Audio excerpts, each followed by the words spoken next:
Hey, trash. All right, come on. Let's get this over with. I'm sure you've got some reason you want to kill me.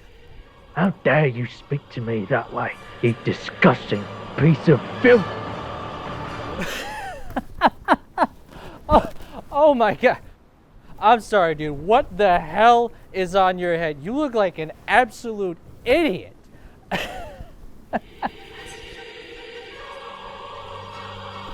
Oh god.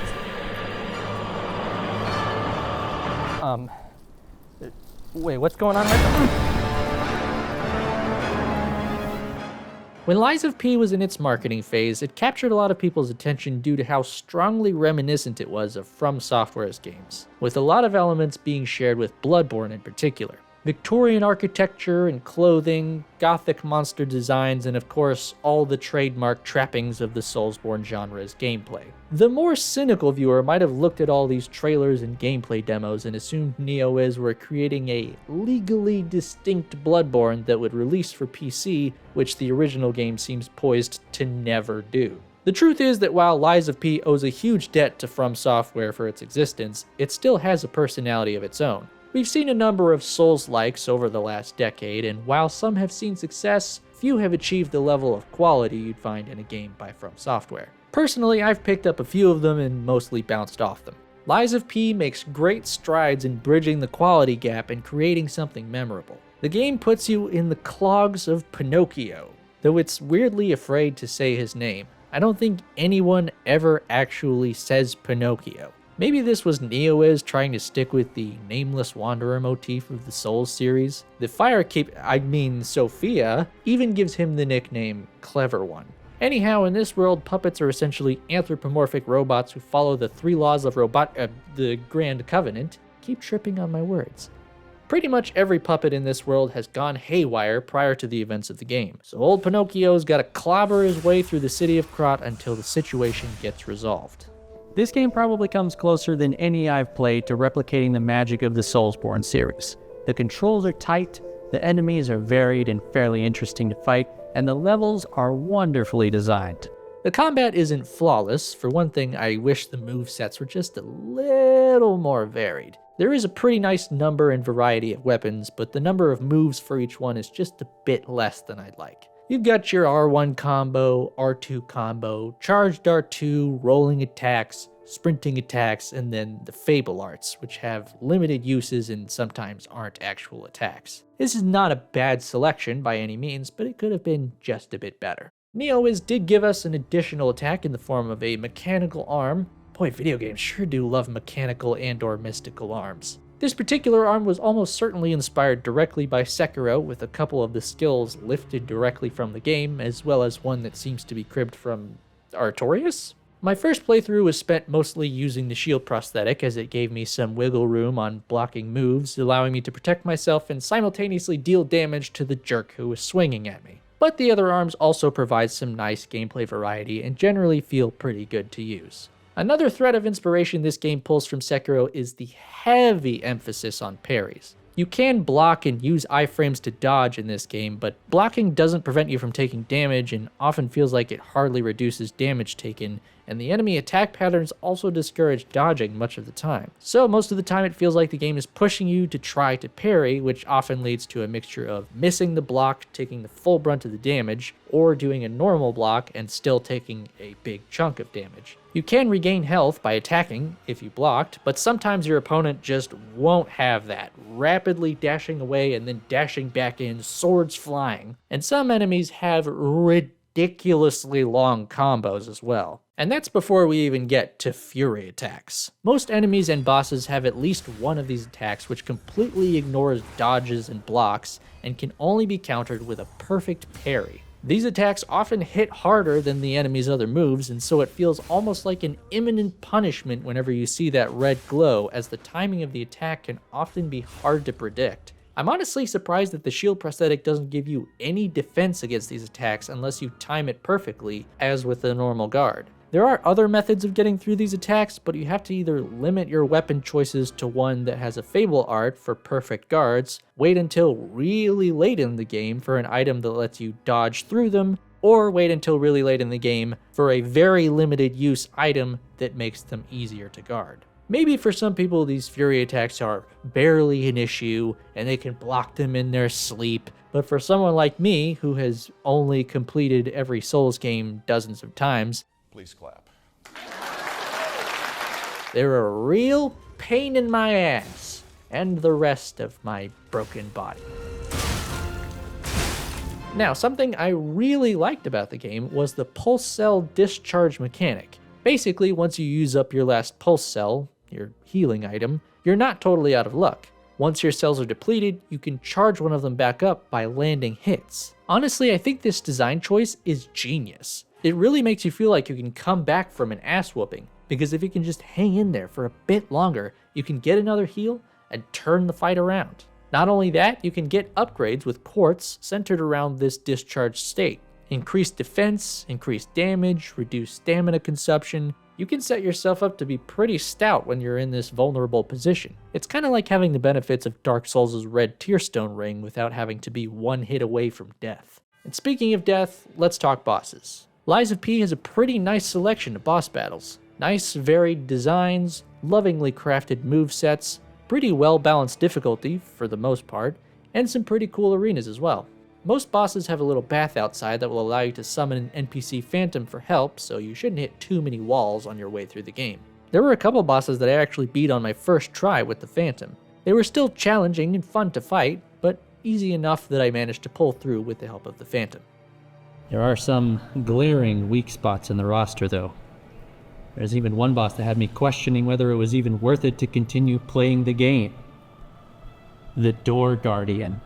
Now, I could spend a considerable chunk of time painstakingly describing how abysmal my experience with this boss was and what made it so awful, like his huge health pool, the fact that his attacks build up shock, or how specifically you have to approach this fight to come out on top. But suffice it to say, it got under my skin a bit. I am untethered and my rage knows no bounds! This boss has zero redeeming qualities. Even his design is very similar to previous enemies, and I was already kind of annoyed with the previous boss, so my faith was really wavering. But then the next boss came. Never has there been a starker contrast. After that whole ordeal, Laxasia the Complete absolutely blew me away.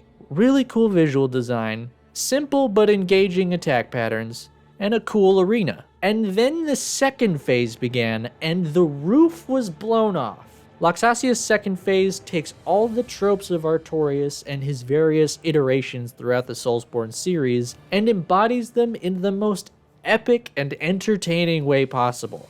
Honestly, this fight is one of my favorites in any Souls or Souls-like game, hands down. The visual spectacle is off the charts, and the fight itself is an absolute blast. I got my ass handed to me many times, but it felt fair, attainable. I could see the moves coming. It was just a matter of improving my timing and strategy until I could finally best my opponent. Laxasia single-handedly restored my faith in this game, particularly regarding its bosses. And then there were two more after that that were both great as well. So all this is a really long-winded way to say this game has some serious peaks and valleys with its boss encounters, but it hits more than it misses. I feel similarly about general enemy design and placement. Exploring and fighting your way through Krat is a mostly enjoyable experience, but you have to be very vigilant. Having played the Souls games, I know to peek around every corner and enter every new room with caution, but even so, this game caught me off guard on a number of occasions. Even gave me a jump a few times. And while I was able to chuckle it off most of the time, the game dips into the surprise trap well a few too many times. And sometimes there's basically no way to see it coming. Enemies will crash through windows, floors will fall through, and bridges will give way with hardly any visual indication beforehand. And it just happens so often. It got to the point near the end of the game that I was genuinely surprised when I picked up an item and an enemy didn't drop out of the sky and slam a hammer down on me. But at least the game throws a pretty nice variety of enemies at you. The corpse-type enemies do feel a little samey at times, particularly toward the end, but overall there's a really nice spread of foes to dispatch. And I would be remiss not to mention the level design in Lies of P, because the level design is absolutely fantastic. The levels are laid out and paced near perfectly to my mind.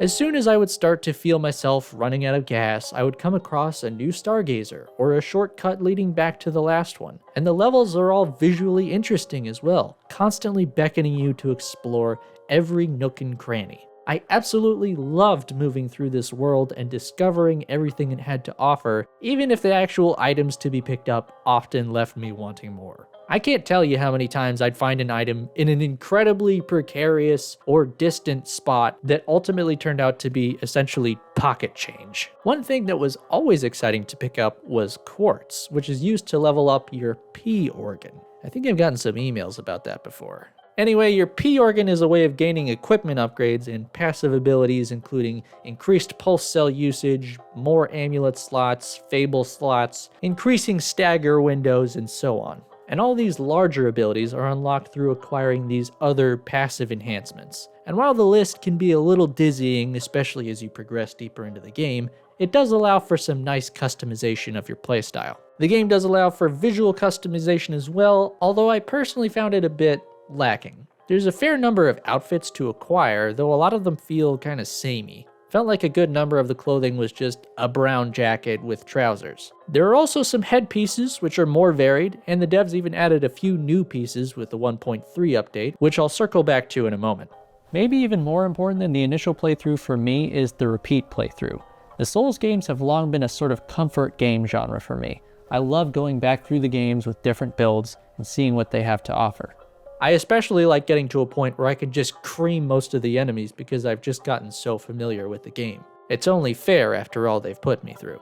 After playing a bit of New Game Plus and a second fresh game, I think Lies of P can also be enjoyed in this way, though it's quite a linear experience, which is a bit of a detraction on repeat playthroughs. As someone who tends to enjoy rolling new characters rather than starting a New Game Plus playthrough most of the time, this linear track can make creating a build a bit difficult. For example, if there's a weapon that appears in the arcade or the barren swamp, I just have to wait a really long time before getting it. There's no way to branch off at any point to take an alternate path as far as I'm aware. To be fair, this game does allow you to completely respec and rebuild your character, but it would be nice if I didn't have to go into New Game Plus to get good mileage out of something like the Proof of Humanity or the acidic Great Curved Sword. I should also mention the ability to disassemble and recombine the various blades and handles. This is a really nice mechanic as it provides yet another way to customize your playstyle. Take this salamander dagger for example. I like it for the fact that it's a flamin' hot knife, but I don't like that the R1 combo is a series of stabs. Since the movesets are determined by the handles, I can slap a new handle on there and get whatever moveset I want. And I get a different fable art to boot. I know my way around a weapon. As for the big update I mentioned earlier, NeoWiz teased and then released a rather substantial update in mid-November which aimed to add some cosmetics, rebalance many enemies and bosses, change up some of the default abilities, and retool the weapon combination system, among other things. I had thought the timing was perfect as I had just recently finished the game and I could compare the two versions easily, but honestly the differences are kind of hard to spot, at least when it comes to the enemy rebalancing. The game feels a little easier, but I've also fought all these enemies before, so they were already going to be easier even without patches. I do think the devs eased up on some of the crazy long windups that some of the moves had, but as of writing the script I haven't compared anything side by side, so I'll just have to let this footage speak for itself. I do believe the game is a bit less punishing than it was beforehand, but I'm not really willing to put in the legwork to prove it. Either way, I think for the most part the game is fair, and aside from a small handful of encounters, there's a lot to enjoy in the gameplay department. This game is also really well optimized on PC. I'm struggling to remember having any issues at all with performance. No hitching, no fussing around with settings, it just works really well. Look, you know, one way this game actually outperforms most other Souls games for me is its narrative. Maybe this is down to taste as it's really just a different approach, but this game actually has a fairly tangible plotline that actually unfolds as you progress through the world. Through cutscenes, dialogue, and boss encounters, you get a fairly straightforward story. It still has the extra lore and background information tucked away in item descriptions and notes, but that stuff is extra for the most part. You can ignore it and still have a pretty good grasp on what you're doing and why, and I appreciate that.